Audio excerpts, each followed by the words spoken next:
Hi friends, welcome to Radhika reels world. ఇవాళ బాదుషా తయారీతో మీ ముందుకు వచ్చేసాను. ఎలా తయారు చేసుకుందామో చూద్దామండి. కేజీ మైదాపిండికి కేజీ పావు షుగర్ తీసుకోవాలండి. పావు కేజీ వచ్చేసి నూనె తీసుకోవాలండి. పావు కేజీ వచ్చేసి పెరుగు తీసుకోవాలి. 10 గ్రామ్స్ వచ్చేసి బిస్కెట్ సాల్ట్ లేదా సోడా తీసుకోవాలి. ముందుగా మనం చక్కెరని ఒక గ్లాస్ నీళ్లు పోసుకొని ఒక గిన్నెలో ఇలా పాకం పట్టుకోవాలండి. లేత పాకం తీసుకోవాలండి. నేను పాలు పోసానండి, కొన్ని మరుగుతుంటే కొన్ని పాలు పోసాను. ఎందుకంటే ఇలా మొత్తం డస్ట్ అనేది బయటికి వచ్చేస్తుందండి. చక్కెరలో ఎంత డస్ట్ ఉందో అలా మొత్తం డస్ట్ అనేది బయటికి వచ్చేస్తుందండి. చూసారా, ఇంకా చాలా వస్తుంది చూడండి. అలా మరుగుతున్న కొద్దీ పైన ఉన్న మనం ఏదైతే పొంగు వస్తుందో ఆ పొంగుని మొత్తం తీస్తే షుగర్ అనేది క్లియర్గా ఉంటుంది. చాలా మైల వచ్చేస్తుంది. ఎంత క్లీన్ అయిందో చూడండి. అంటే రోజంతా మనం తినేస్తున్నాం అన్నమాట డస్ట్ని. తర్వాత పిండిని అలా రౌండ్గా చేసుకొని మిడిల్లో పెరుగు వేసుకోవాలండి. ఒక పావు కేజీ పెరుగు వేసుకోవాలి. తర్వాత పావు కేజీ నూనె పోసుకోవాలండి. పావు కేజీ నూనె పోసుకోవాలి. తర్వాత 10 గ్రామ్స్ బిస్కెట్ సాల్ట్. సోడాకి బిస్కెట్ సాల్ట్కి తేడా ఏంటంటే కొంచెం సోడా వచ్చేసి కలర్ అనేది ఎక్కువ కొంచెం ఏమంటారు బ్లాక్ వస్తుందండి. కొంచెం బిస్కెట్ సాల్ట్ వచ్చేసి బ్రౌనిష్ కలర్ వస్తుంది. కలర్ కోసమేనండి తేడా అనేది. దానికి దీనికి ఏదైనా వేసుకోవచ్చు. ఏది తీసుకున్నా 10 గ్రామ్స్ తీసుకోవాలండి. బాదుషాని ఇలా బాగా తడుపుకోవాలండి. బాదుషాని పిండిని ఇలా బాగా తడుపుకోవాలి. పిండిని బాగా తడుపుకోవాలి. చపాతీ పిండి కంటే కొంచెం మెత్తగానే తడుపుకోవాలండి. ఎందుకంటే బాదుషా అనేది మనకు సాఫ్ట్గా ఉంటుంది. ఇది నానితే చాలా బాగుంటుందండి. పిండిని కొంచెం నానబెడితే చాలా బాగుంటుంది. ఇలా మనం మొత్తం నీట్గా పొడి లేకుండా పిండి తడి అయ్యేంత వరకు చుట్టూ తీసుకొని సాఫ్ట్గా తడుపుకోవాలండి. చూసారా, ఆ విధంగా తడితే సరిపోతుంది. దీన్ని ఒక పావు గంట నానబెడితే బాగుంటుంది. పావు గంట కంటే ఎక్కువ నానబెట్టవచ్చు, కానీ తక్కువ మాత్రం నానబెట్టొద్దు. ఎక్కువ నానినా ఏం కాదు, కానీ పావు గంట అయితే ఖచ్చితంగా నానాలి. తర్వాత కొంచెం పిండిని కొద్దిగా తీసుకొని దానిని క్లాత్ కప్పేయాలి మళ్ళీ, ఎందుకంటే ఆరిపోతుంది పిండి. కొంచెం తీసుకొని దాన్ని బాగా సాఫ్ట్గా చేసుకొని మనము చిన్నగా రౌండ్స్ ఉల్లలు పెట్టుకోవాలండి. రౌండ్స్గా. బాదుషా మా మామయ్య చాలా బాగా చేస్తాడండి. మా మామయ్య బాదుషా అంటే అందరికీ ఇష్టం. మొన్న ఏమంటారు అలా ఉల్లలు పెట్టుకోవాలి మంచిగా. మనం చిన్న ఏ సైజు కావాలంటే ఆ సైజులో చేసుకోవాలండి. అది మన ఇష్టం. పిల్లలు తినరు అనుకుంటే చిన్నగా, కొంచెం మన ఇష్టం. అది మనకి ఏ సైజు కావాలంటే ఆ సైజు ఉల్లలు పెట్టుకోవాలి. సాఫ్ట్గా అలా చేసుకొని ఉల్లలు పెట్టుకోవాలి. బాదుషా అని అంటే నచ్చని వాళ్ళు ఎవరూ లేరు. నేను ముందు తినకపోయేదాన్ని, కానీ మా మామయ్య చేసే బాదుషా అయితే తింటాను. అలా ఉల్లలు పెట్టేసుకోవాలి. మీరు కూడా చేసి ఉండొచ్చు, కాకపోతే మేము ఇలా చేస్తాము అని చెప్పి వీడియో తీశానండి. నేను కూడా ఎప్పుడైనా బయట తినడం దానికంటే ఇంట్లో చేసుకోవడం చాలా శ్రేష్టం అండి. ఎందుకంటే అన్నీ మనం నీట్గా చేసుకుంటాము. కొంచెం నూనె ఎక్కువగానే ఉండాలండి. 2 కేజీల నూనె తీసుకున్నాను నేనైతే. ఎందుకంటే ఫ్రీగా మూవ్ అవుతాయి బాదుషాలు అనేటికి. అందుకని 2 కేజీల నూనె తీసుకున్నానండి.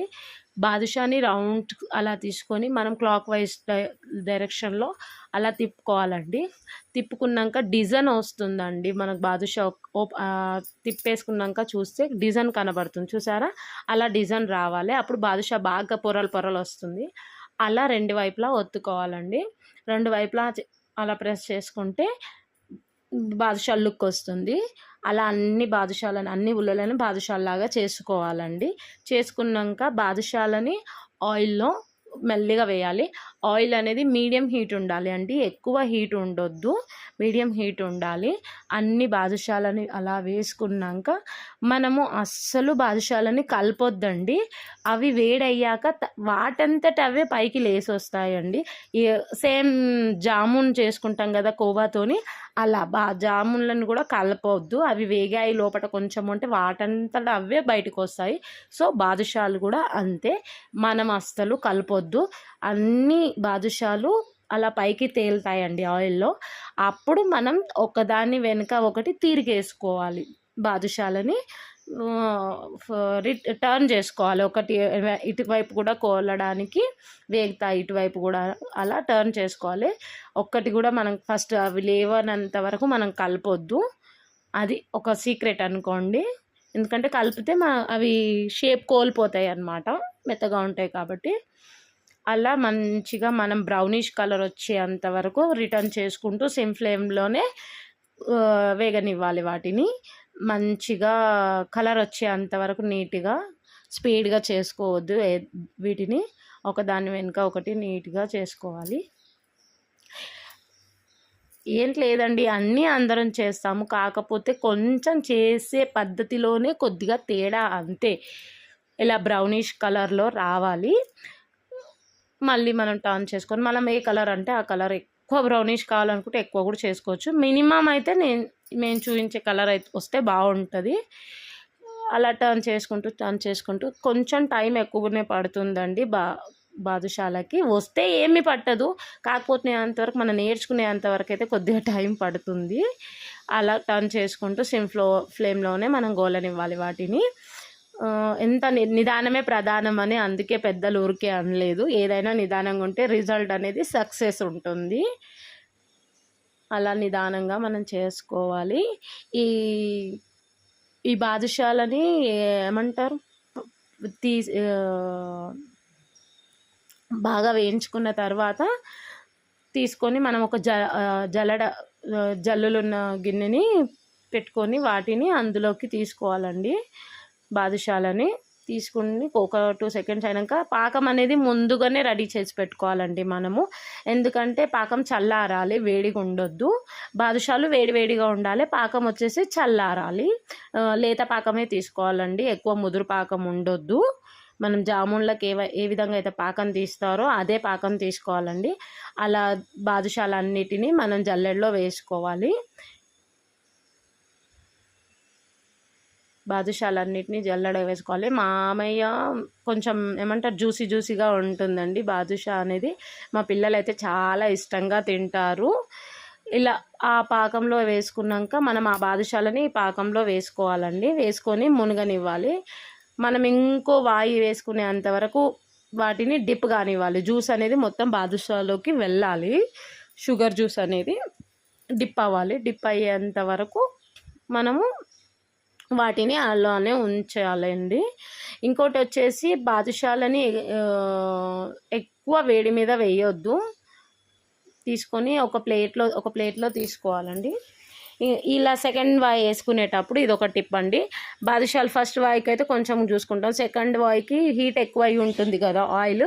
అప్పుడు ఏం చేయాలంటే ఒక్క బాదుషాని అందులో వేసుకొని చూడాలని, వేయగానే అట్లా బుడకలు వచ్చేసింది అనుకోండి, కొంచెం మనం ఆయిల్ తీసుకొని పెట్టుకో. అంతేనండి, చూసారా, వేడి బాదుషాలు రెడీ అయినాయి. ఇప్పుడు టేస్ట్ ఎలాగుందో చూద్దాము. చాలా జ్యూసీగా ఉంటుందండి. చూడండి, నేను చూపిస్తున్నాను. స్పాంజ్ లాగా ఉంటుంది, చాలా బాగుంటుంది టేస్ట్ కూడా. ఇంత సింపుల్గా మన ఇంట్లోనే ఫ్రెష్గా తయారు చేసుకొని తింటే ఆ ఫీలింగే వేరండి. సూపర్. అందరూ అనుకుంటుండొచ్చు బాగలేకున్నా బాగుంది అని చెప్తారు, కానీ అలా కాదండి. నిజంగా మీరు కూడా ట్రై చేసి నాకు కామెంట్లో చెప్పండి. మీకు నచ్చితే లైక్ చేయండి, షేర్ చేయండి, సబ్స్క్రైబ్ చేయండి. Thank you friends.